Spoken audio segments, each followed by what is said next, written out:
আসসালামু আলাইকুম। আমার নাম নুসরাত। আমার কোনো ভাই বোন নেই। আমার ছোটবেলায় আমার মা মারা গেছে জন্ম দেওয়ার পরপরই। বাবা মারা গেছে ৫ বছর পর। আমি নানার বাড়িতে বড় হয়েছি। খুব হতদরিদ্র আমার নানার বাড়ির লোকেরা। একবার খেলে আর একবার খেতে পারতাম না। তারপরে অনেক কষ্টের পর সুখে দুঃখে মিলে বড় হই। পড়াশোনা বেশি একটা করতে পারি নাই, ক্লাস 8 পর্যন্ত পড়ছি। আমার বয়স যখন 15 বছর তখন বাইরে যাওয়ার সিদ্ধান্ত নেই। ভাবলাম সৌদি আরব যাব। তারপর আপু ওখানে যাওয়ার পরে আমি কোনো ভাষা জানি না, কোনো কিছু বলতে পারি না, তাদের কোনো কিছু বুঝতে পারি না। আমি দুটোনায় পড়ে যাই। অনেক কথা আপু বলার আছে, তার নাই বা বলি। তারপর আমাদের বাংলাদেশের একজনের সাথে আমার পরিচিত হয়। তার বাড়ি ফেনীতে। তার কাছে আমার দুঃখ বলছিলাম, ভাই আমি তো ভাষা বুঝি না, আমি এখন কি করব, আমাকে একটু হেল্প করেন। সে আমার চোখের কান্না দেখে তার হাতের ফোনটা দিয়ে দেয় আমাকে। এখান থেকে 1 মিনিট 2 মিনিট, একদিন 2 দিন কথা বলা হয় তার সাথে। আমি কিন্তু অবিবাহিত আপু। তারপরেও ওই ছেলের সাথে কথা বলতে বলতে এক ধরনের মায়া তৈরি হয়। আমি আসলে খুব বোকা ছিলাম। একদিন আমার বাসার মালিক বাসায় ছিল না। সে অনেক রিকোয়েস্ট করলো যে আমার বাসায় আসতে। আমিও তার কথা শুনে মায়া পড়ে যাই। তখন বললাম ঠিক আছে আসো। আসার পরে আমাদের মধ্যে সবকিছুই হয় আপু। আর এটাই ছিল আমার জীবনের সব থেকে বড় ভুল। তারপর 1 দিন 2 দিন 3 দিন কাটলো ভালোই। আবার হঠাৎ একদিন আমার বাসার মালিক চলে যায় অন্য জায়গায় বেড়াইতে। তখনও সে বলছিল আবার আসতে, আমিও তাকে সুযোগ করে দিলাম।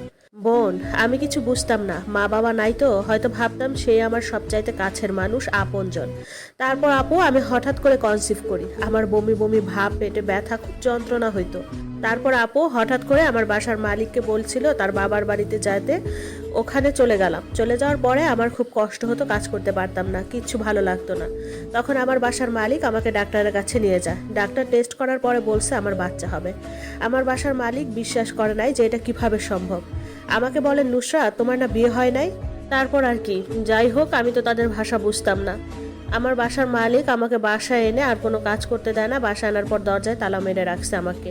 আর জানেন তো আপু, সৌদি আরবে অনেক গরম, কিন্তু তারা জানতো না যে আমি গোপনে মোবাইল চালাই। পরের দিন বাসার মালিক আমাকে অনেক মারধর করছে। আর আপু এই দেশের মানুষের মার যে কতটা কষ্টের, আমার জীবনটা এখন আরো বেশি নরক হয়ে গেছে। তারা মারার সময় কোনো বুক পিট দেখে না আপু, তারা অনেক মারধর করে।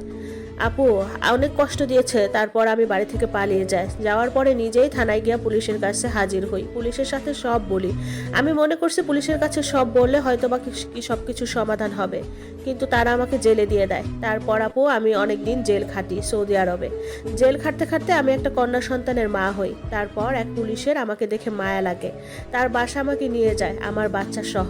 ওখানে গিয়ে বাচ্চার বাবার সাথে আমি আবার যোগাযোগ করার চেষ্টা করি, যেন আমার বাচ্চাটাকে একটু স্বীকৃতি দেয়। কিন্তু না আপু, সে জানার পরে আমাকে ব্লক করে দেয়, আমার সাথে আর কোনো যোগাযোগ করে না। কিন্তু আপু আমি আমার বাচ্চাকে নিয়ে খুব বিপদে আছি। আমি এখন কি করব?